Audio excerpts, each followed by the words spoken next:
Bon, inutile de s'étendre dessus, mais 2020 a été une année particulièrement éprouvante, et pour tout le monde. Et c'est pourquoi j'ai pensé qu'il était intéressant de se retrouver, de se regrouper autour de valeurs communes, simples, autour d'actions généreuses et positives.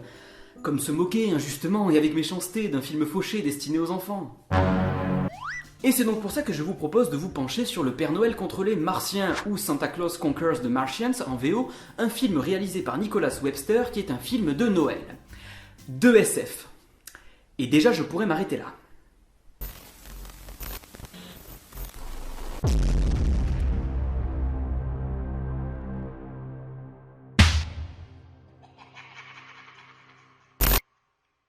L'histoire commence dans l'atelier du Père Noël où une équipe de télévision réalise une émission destinée aux enfants.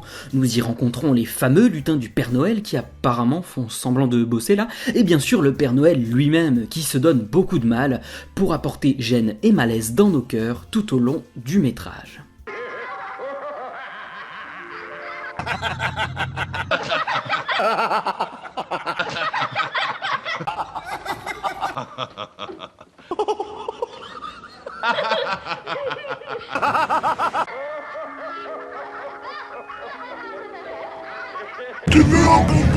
Le Père Noël, fidèle à l'infâme capitalisme dont il est le vicieux symbole, exhorte les pauvres lutins à travailler dur pour que les filles et fils de bourgeois puissent accéder aux fruits gâtés de la consommation de masse. Prolétariat.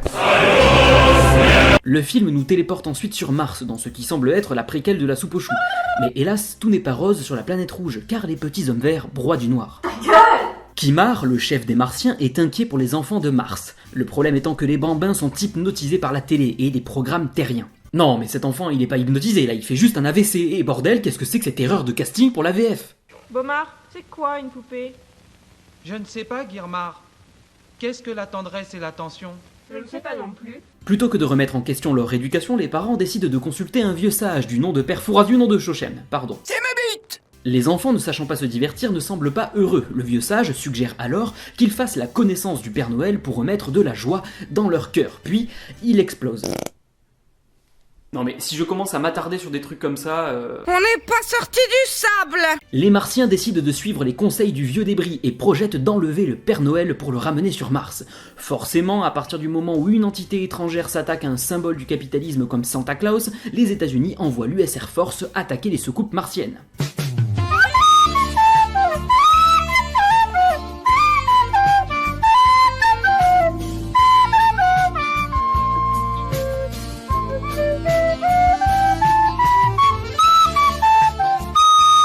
Alors film, je vois bien que tu essaies de satisfaire chez moi un fétichisme mécanophile, mais je te prie d'arrêter, je ne suis pas intéressé. La mécanophilie.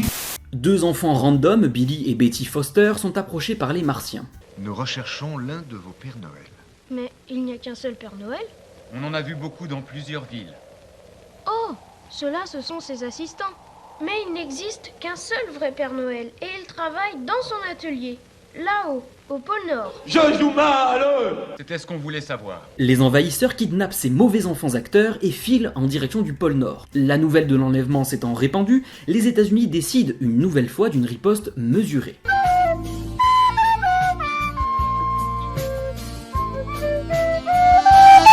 Une fois posés dans la région arctique, et c'est chiant à dire, Billy et Betty réussissent à s'échapper du vaisseau. De leur côté, les Martiens en appellent à Torg pour les retrouver. Torg, sors du vaisseau spatial. Torg, sors du vaisseau spatial, fais vite.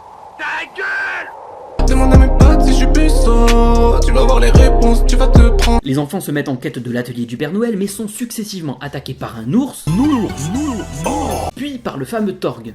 Elles viennent droit sur nous. Betty, c'est pas la maison du Père Noël. Alors, qu'est-ce que c'est? Regarde par ici, c'est moi Bender, je me sens comme neuf.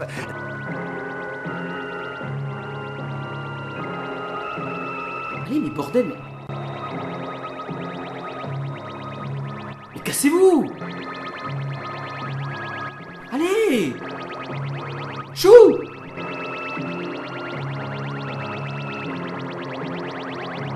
Mais fuyez, bande de cons! Joli travail, Torg. Pas vraiment, non. Grâce à cette formidable boîte de conserve qu'est Torg, les Martiens mettent le grappin sur les gamins. Vous ne vous en sortirez pas comme ça, espèce de martien! C'est pour une insulte, ça, sire. C'est vrai. Puis il tente d'enlever le Père Noël dans son atelier, mais heureusement, les lutins essaient de les en empêcher. Vous ne pouvez pas l'emmener. On est trop près de Noël. Tais-toi, le nain. Mais... Pardon. C'est facile de se moquer de ça, donc je vais passer à autre chose.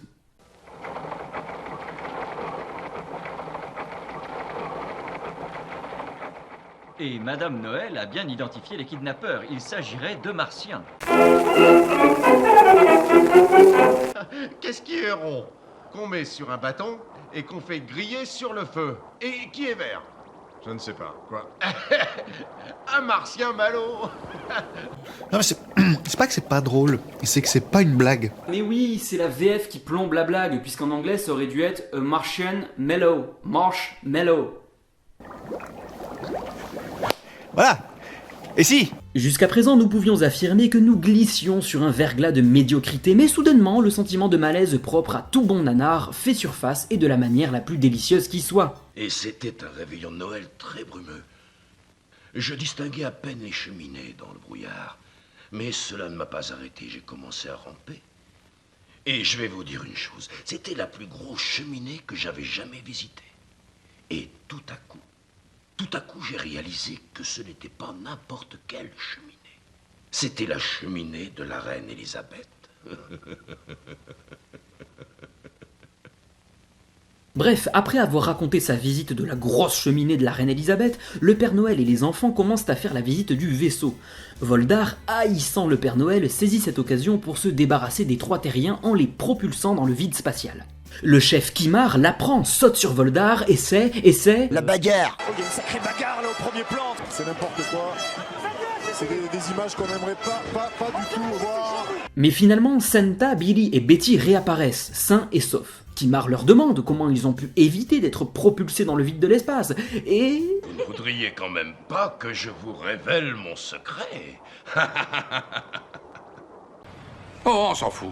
Kimar annonce la recréation de l'atelier du petit Papa Noël sur Mars afin que les petits martiens puissent accéder à la consommation de masse. Hélas, le Père Noël ne pourra plus rentrer sur Terre. Père Noël, vous ne retournerez jamais sur Terre. Nani? Désormais, vous appartenez à Mars.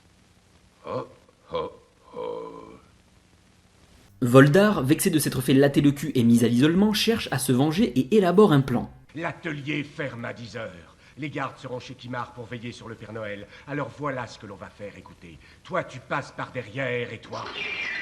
Toi quoi? De son côté, le Père Noël accepte de produire des jouets pour Mars tout en cherchant un moyen de rentrer sur Terre.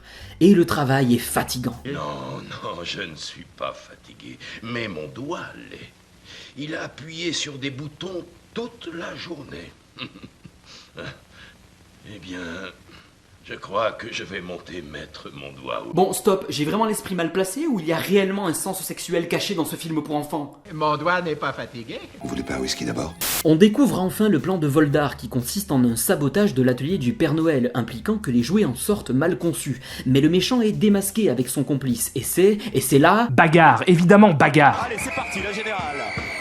Il menace le Père Noël de son gros pistolet, mais heureusement, tout le monde lui gicle dessus.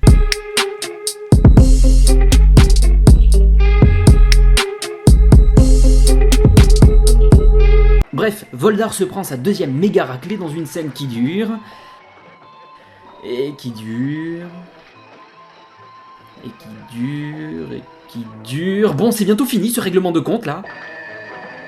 Je vous ai dit d'arrêter. Je vous demande de vous arrêter. Bon, le vilain méchant pas gentil Voldar est vaincu, tout le monde se marre, le Père Noël et les enfants rentrent sur Terre, et c'est ainsi que se termine le Père Noël contre les Martiens. Je le répète à longueur d'épisode, mais larguer les nanars n'est pas un prétexte pour se moquer gratuitement d'un film. Enfin, ce n'est pas que ça. L'idée est aussi d'analyser les raisons de l'échec et instaurer un fil conducteur qui puisse lier les épisodes entre eux. Et là c'est un cas particulier, parce que ce film se rapproche véritablement de ce que beaucoup entendent par nanar. Il ressemble en effet à certains des films que l'on peut trouver chroniqués sur le célèbre site Nanarland, mais au fond, ça n'est pas vraiment ces films-là qui m'intéressent. Au fond, le Père Noël contre les Martiens est touchant.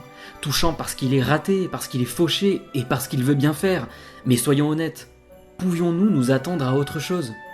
Que pouvions-nous attendre d'un film de Noël destiné aux enfants, tourné avec 200 000 $ par une équipe d'inconnus notoires? J'assume de me positionner en marge en ce qui concerne la définition d'un nanar, mais je suis désolé, j'ai moins le sentiment d'une escroquerie quand je regarde Le Père Noël contre les Martiens ou Troll 2 que quand je regarde La Colline à des yeux 2, Les Visiteurs en Amérique ou Jason X. Les premiers, on sentait bien que c'était perdu d'avance, par leur titre, leur réal, leur esthétique, leur budget. C'est moins vrai pour les seconds. Puis, après tout, la définition d'un nanar, c'est bien un film tellement mauvais qu'il en devient drôle. C'est rire d'un film à ses dépens. Mais pour être tout à fait honnête, je ressens plus de l'affection taquine lors de mon visionnage qu'un réel désir de moquerie. Ce qui n'est pas le cas avec Les Visiteurs en Amérique par exemple, où je ne cesserai jamais de me foutre de la gueule de Clavier et de Reno. Parce qu'ils le méritent. Peut-être plus que vous faire rire, les décors en carton, l'histoire saugrenue et l'enthousiasme des acteurs et actrices du Père Noël contre les Martiens pourraient bien vous attendrir en ce début d'année que l'on espère moins difficile. Du plus profond de mon cœur, je vous souhaite, ainsi qu'au vôtre, tout ce qu'il y a de meilleur.